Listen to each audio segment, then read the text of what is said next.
Aloha Nerd and Geeks. My name is Garrick. This is my guest, Patrick. Hello. Welcome to First Impression Tabletop Reviews. And today we are covering Exploding Kittens. Kaboom! Kaboom!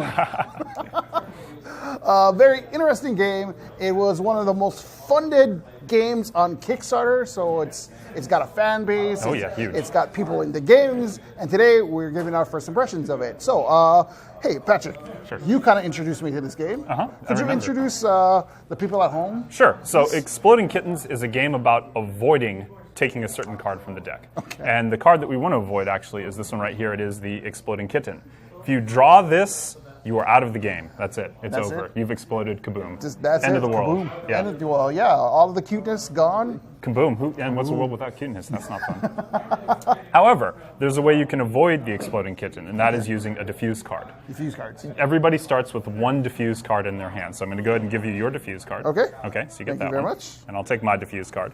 And the diffuse card is the only thing that can stop the Exploding Kitten. If you draw an Exploding Kitten, you can play the diffuse card, and then you're safe. Okay. And this is where the strategy comes in. Okay. You can then take that Exploding Kitten that you drew from the deck, and you can put it anywhere in the deck. Anywhere You in can the put it deck. on top, you can put it on the bottom, you can put it like third from the top. So there's strategy in that because you want to trick other people into drawing that Exploding Kitten, right? So once we've handed out the diffuse cards and we have our Exploding Kitten, we take the remaining diffuse cards and the other Exploding Kitten, and we go ahead and we shuffle them into the deck. And I'm just going to kind of put them near the top here so that we can have some interesting gameplay as a result. We make the tension higher, right? Yeah, we'll go ahead and stack the deck, as it were, okay? So we'll go ahead and start out, and you can go ahead and draw first. Okay. And the game is played by, you can play any cards in your hand to start off with. Okay. And then the last thing you do on your turn is you draw a card from the top of the deck. All right. Yeah. So I play a card. You can play as many cards as you want. You can As play all many your cards? cards if you want Really? to. Yeah, it might not be a good idea to do that. Oh, yeah, but yeah.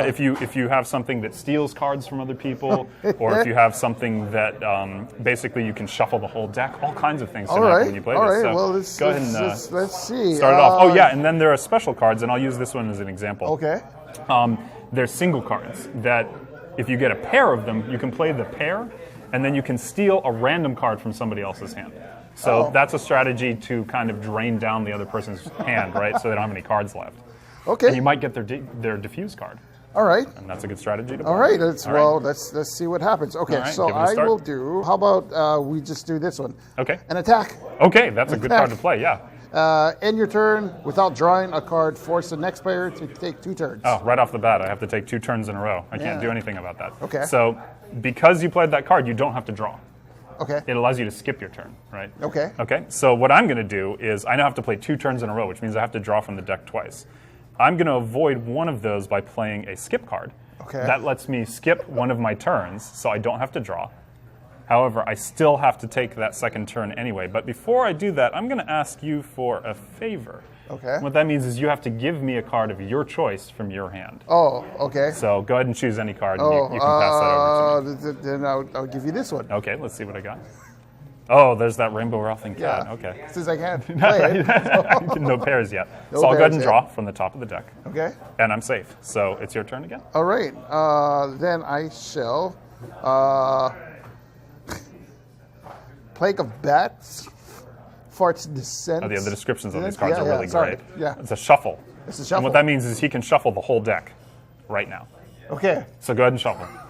Well, I'm just going to shuffle And the top. reason that you might want to do that is basically to try and avoid this Exploding Kitten. If somebody just drew the Exploding Kitten and they played a diffuse, they might have put it on top of the deck.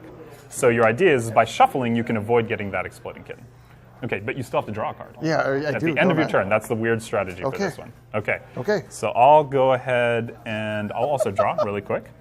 Okay, that's a good card. Go All ahead. right. Your All turn. right. I If you don't have anything to play, you can just go ahead and draw. Okay. That's a good strategy. That's a perfectly fine play as well. Oh. Okay. So you got the Exploding Kitten.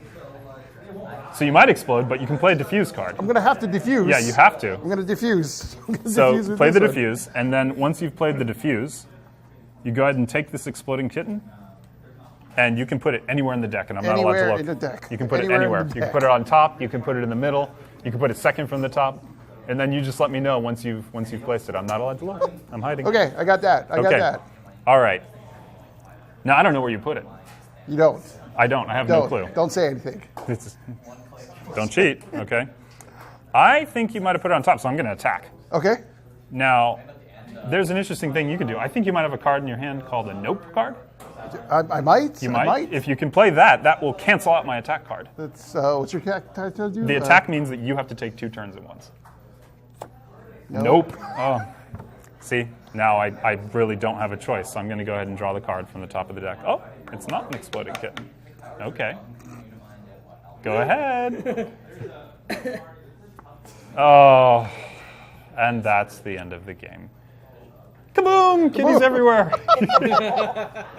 This is a really fun game. It is a really fun game. It's nice because it plays pretty fast. You can play it with up to 5 people. Yeah. And there's an expansion called Imploding Kittens that you can get that adds an interesting additional twist to the game. And that allows you to play with up to 6 people. Yeah, and there's several different variants, right? There's like a not safe for work version. Yes, there's another version you can get where the cards are a bit naughty. You don't play with kids under 13. It's naughty. My first impression of this game, it is that. It's very fun. It's an introductory game for people that you want to introduce to the board game. Yeah, it's a really nice, easy in to Absolutely. Try out these crazy games that are super complex. Absolutely. It doesn't overwhelm with too many rules. It's a really simple mechanic. That's one of my favorite things about it. Yeah. I also find that because it did so well on Kickstarter, it really helped with the Kickstarter fad that's going on. I mean, you can basically get games basically through that, and it's a great way of getting your collections growing from there. It also supports independent guys. Yeah. Which I believe they actually sold their property and started something really, really big. I mean, how much did they get? Gosh, somewhere around, I believe, $8 million was at the time the largest Kickstarted game ever. It's amazing. And I think it's still the second largest at this date. The other interesting thing is the guy who created this, who did all the art for it, he has a website. I think it's Oatmeal, or The Oatmeal. Oh, yeah. And he's got a great series of comics. So the art is from that guy. Yeah. And the art is really just amusing and kind of funny and non sequitur. I think part of the appeal of it is that he did have that fan base, and they were able to create a game on it, and a very basic game. So if you like Uno, if you like games like that excels at that. Cool. Well, you know what? That's our first impression of this game. If you've played this game, leave your comments below. Let us know your thoughts on it. If you want us to try any other game, leave a comment below. Other than that, I'm Garrick. This is Patrick. Thanks for watching our show. Until next time. Aloha. Hey everybody, thank you for watching my video. Hey, if you can, give it a like and subscribe. We appreciate any kind of comments that you guys can give, so leave a comment below, because any kind of feedback is great feedback. Also, thank you to the Armchair Adventurer for hosting us. As always, you can come to their store, check out games, try games, and hopefully buy games. So remember, whenever you're at the Armchair Adventurer, get your game on.